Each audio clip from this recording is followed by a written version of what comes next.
John Paul Getty III, el heredero maldito. Nieto del magnate Paul Getty, su vida quedó truncada tras ser secuestrado por la mafia, que le cortó una oreja. Ser el nieto de uno de los hombres más ricos del planeta no garantiza la felicidad. Y mucho menos una vida larga y fácil. La de John Paul Getty III, nieto del magnate del petróleo Paul Getty, se truncó el pasado sábado en Londres a los 54 años, después de vivir 3 décadas en silla de ruedas y medio ciego. Hijo del matrimonio entre Paul Getty II y la actriz Gail Harris, el rostro de Paul Getty III dio la vuelta al mundo después de su secuestro en Italia en 1973. Sus padres se habían divorciado y con apenas 16 años, vivía en Roma con su madre, entregado a una vida bohemia donde su participación en protestas de izquierdas se compaginaba con largas noches de juerga, trabajos como extra y pintor.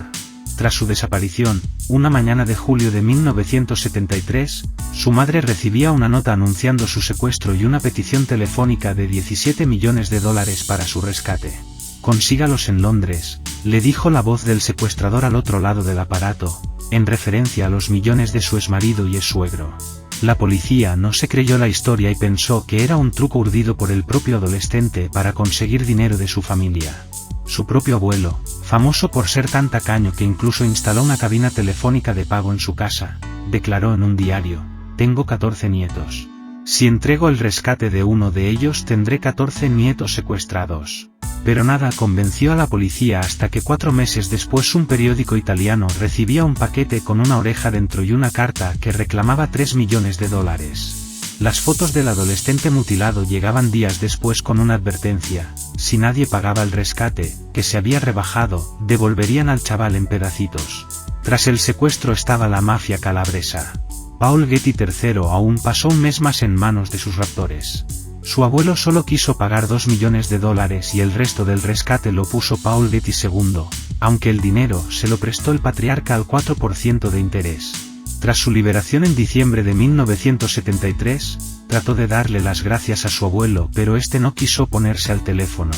Un año después, Paul Getty III se casó con la fotógrafa Martine Sacker, un matrimonio que el patriarca no aceptó y por el que desheredó a su nieto. Cumplió su palabra. Al morir en 1976 le dejó $500 a su hijo, con el que tampoco mantenía una buena relación, y ni $1 al nieto. Después de casarse, el joven Getty vivió durante una temporada en Nueva York, donde se codeó con la troupe de Andy Warhol y todo el círculo de artistas que rodeaba The Factory.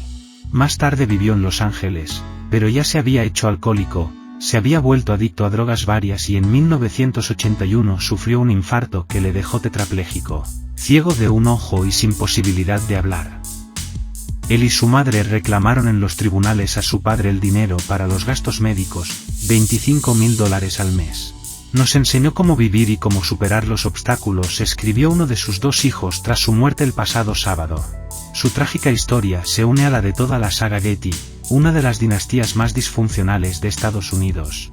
El joven Getty había bromeado en alguna ocasión que si se quedaba sin dinero organizaría su propio rapto y extorsión, por lo que, pese a que eran prácticas habituales en la Italia de la época, ni sus amigos ni la policía creyeron que de verdad había sido secuestrado.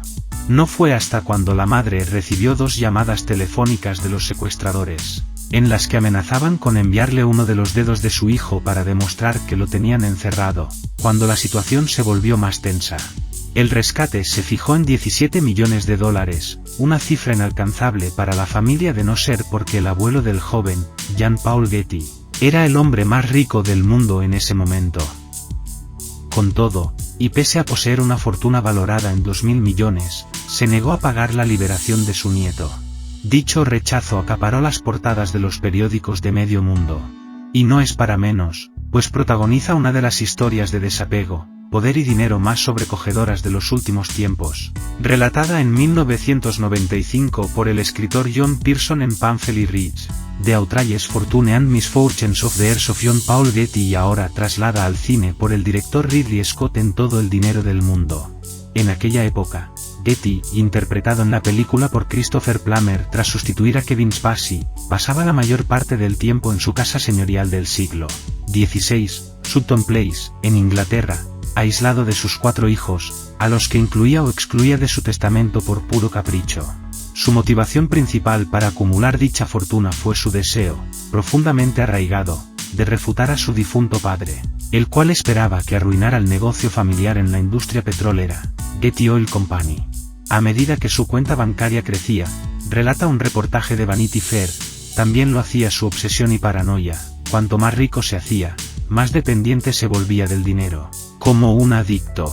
Empecé en la universidad con $100, trabajé como galeote y gracias a mi instinto, eso que los inútiles llaman suerte, levanté un imperio, relataba el millonario en su libro Cómo hacerse rico. Sin duda sentía orgullo de su trayectoria y esperaba que sus vástagos hiciesen lo mismo. Los hijos de los ricos no deben estar consentidos ni recibir dinero cuando tengan edad de valerse por ellos mismos.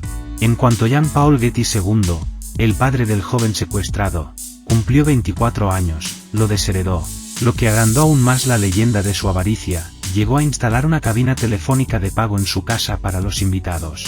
El anciano Getty no se hablaba con su hijo, pues había desperdiciado varias oportunidades de negocio, se había divorciado de Gail y coqueteaba con las drogas.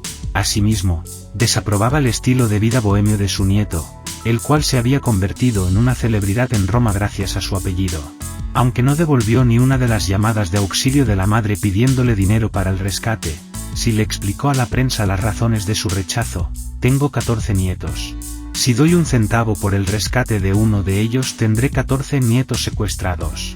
Mientras Getty atendía a los periodistas, su nieto estaría encadenado en uno de los muchos escondrijos a los que le llevaron, entre los que se incluía una cueva.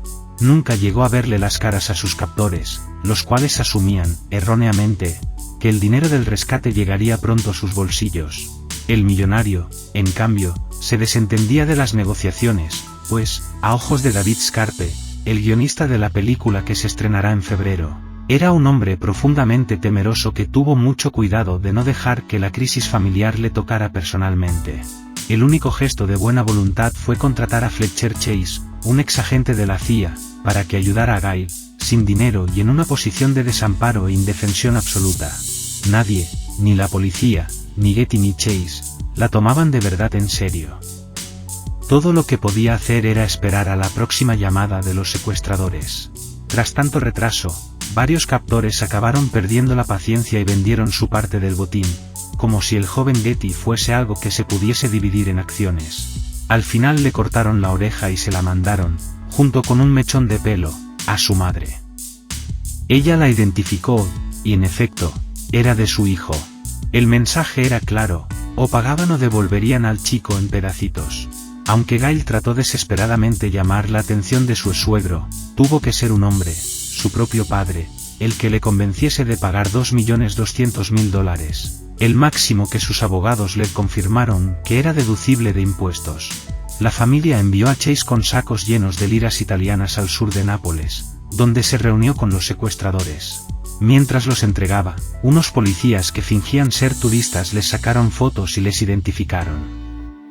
Aunque 9 fueron arrestados, tan solo 2 pisaron la cárcel. Cuando fue liberado, Gail convenció a su hijo para que llamara a su abuelo y le diera las gracias por pagar su rescate. Getty no cogió el teléfono. Aunque el caso ya se había cerrado, el joven nunca lo superó del todo. Era incapaz de seguir adelante. Años más tarde, sufrió un derrame cerebral en Nueva York que lo dejó paralítico y casi ciego durante el resto de su vida. Jean Paul Getty III murió en 2011 tras pasar 3 décadas confinado a una silla de ruedas.